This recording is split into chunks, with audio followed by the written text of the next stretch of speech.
Hai semuanya, akan ada masanya di hidup ini kalian harus menentukan hidup kayak apa ya yang harus aku jalani nanti. Kehidupan setiap orang untuk bisa hidup bahagia itu bermacam-macam. Mungkin ada beberapa orang yang mulai fokus buat ngejar cita-citanya. Atau mungkin ada juga beberapa orang yang lagi ngejalanin suatu hal yang pengen dicapai. Tapi, kalian pernah bertanya-tanya gak sih? Apa iya pilihan yang mereka pilih udah benar dan bisa bikin hidupnya bahagia? Atau malah sebaliknya, bikin gak bahagia, sedih, galau, bahkan depresi. Nah, ada salah satu prinsip orang Jepang yang menarik.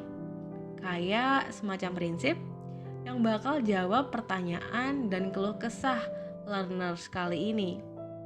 Namanya adalah Ikigai.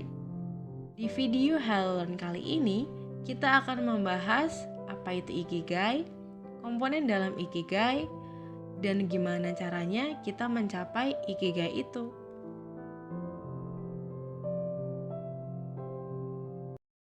Ikigai sendiri artinya adalah the purpose of life atau tujuan hidup.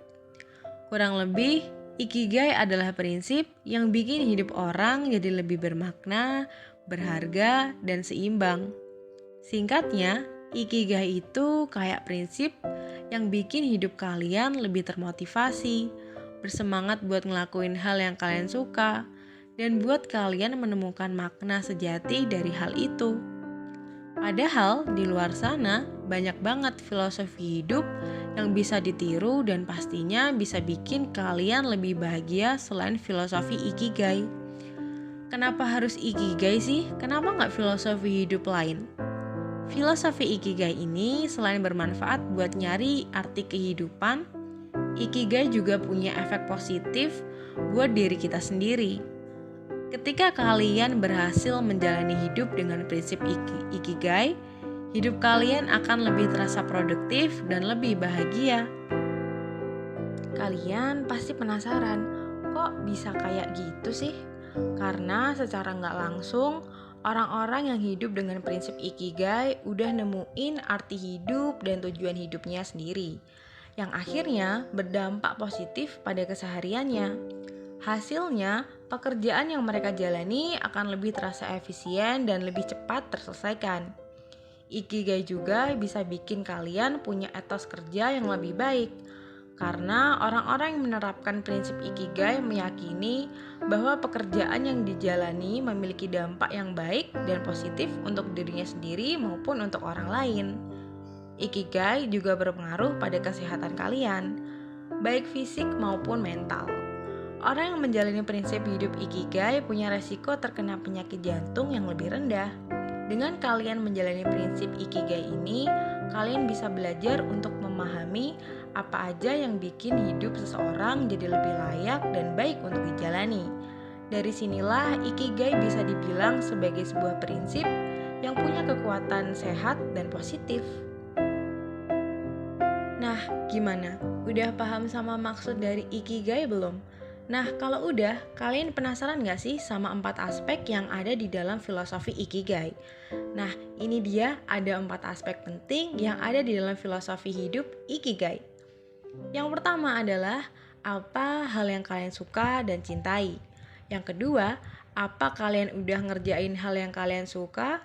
Yang ketiga, apakah hal yang kalian kerjain bisa bermanfaat untuk orang lain?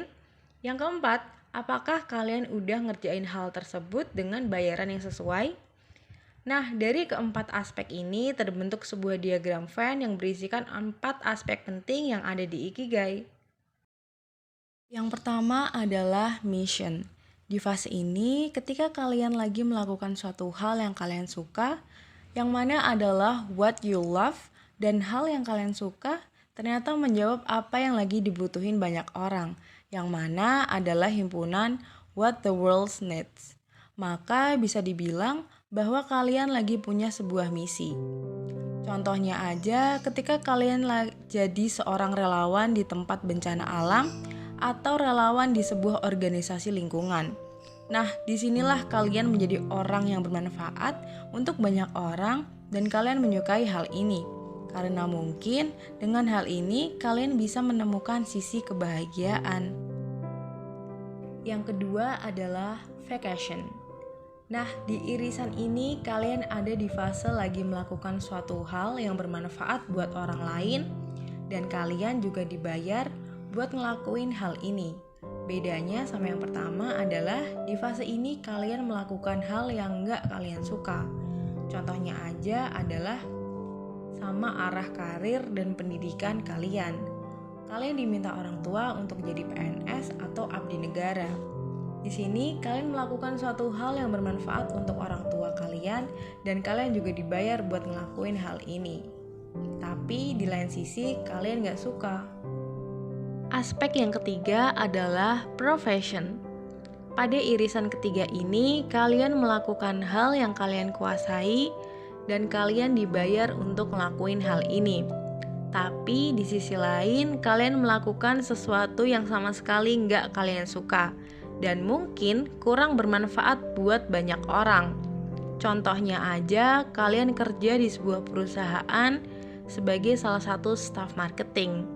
Mungkin kalian menguasai bidang ini dan kalian dibayar buat kerja di bidang ini. Tapi kalian sebetulnya nggak suka sama bidang ini karena terpaksa. Dengan alasan ekonomi atau mungkin hanya pekerjaan ini yang didapat. Ditambah kalian merasa pekerjaan ini nggak ada manfaat bagi banyak orang di sekeliling kalian. Fase yang terakhir adalah passion. Pada irisan terakhir ini, kalian ada di fase lagi ngelakuin hal yang kalian suka dan kalian sangat menguasainya. Nah, disinilah kalian benar-benar ngelakuin hal yang kalian pengenin. Tapi mungkin kalian gak mendapatkan bayaran yang sesuai. Setelah dipikir-pikir, bidang yang kalian tekuni kurang ngasih manfaat untuk banyak orang. Contohnya aja, kalian suka sama desain. Dan kalian ngerasa udah ahli banget dalam urusan desain ini. Tapi setelah dipikir-pikir, pekerjaan ini nggak menghasilkan uang yang cukup buat kehidupan sehari-hari. Ditambah lagi, kalian merasa pekerjaan ini nggak bermanfaat untuk orang-orang di sekitar kalian. Habis ini mungkin kalian penasaran dan bertanya-tanya tentang gimana sih caranya biar kita tahu makna dari hal yang lagi kita lakuin sekarang. Nah, ini dia ada 4 tips yang bisa kalian lakuin untuk bisa mencapai keempat aspek dari Ikigai tadi. Nah, yang pertama adalah temukan satu tujuan yang bikin kalian termotivasi. Tips pertama ini untuk mencapai Ikigai yang sangat penting adalah temukan tujuan dari hal yang kalian lakuin selama ini. Hal ini sangat penting supaya kalian lebih termotivasi untuk mencapai tujuan itu. Pastinya ada banyak cara yang bisa kalian lakuin buat nemuin tujuan hidup kalian. Contohnya aja kayak refleksi diri, tekad yang kuat, dan semangat buat ngelakuin perubahan dalam hidup atau dari pengalaman negatif dan positif yang kalian punya selama ini.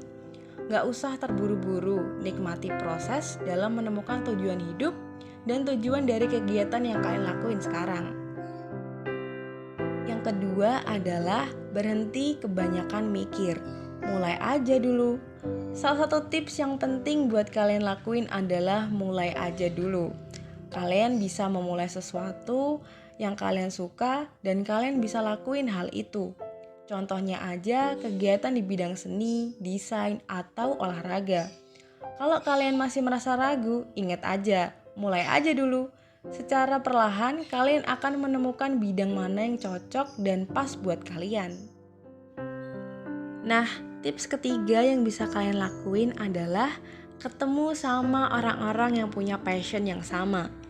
Salah satu tips yang bisa kalian lakuin adalah ngobrol dan ketemu sama orang-orang yang punya passion yang sama kayak kalian.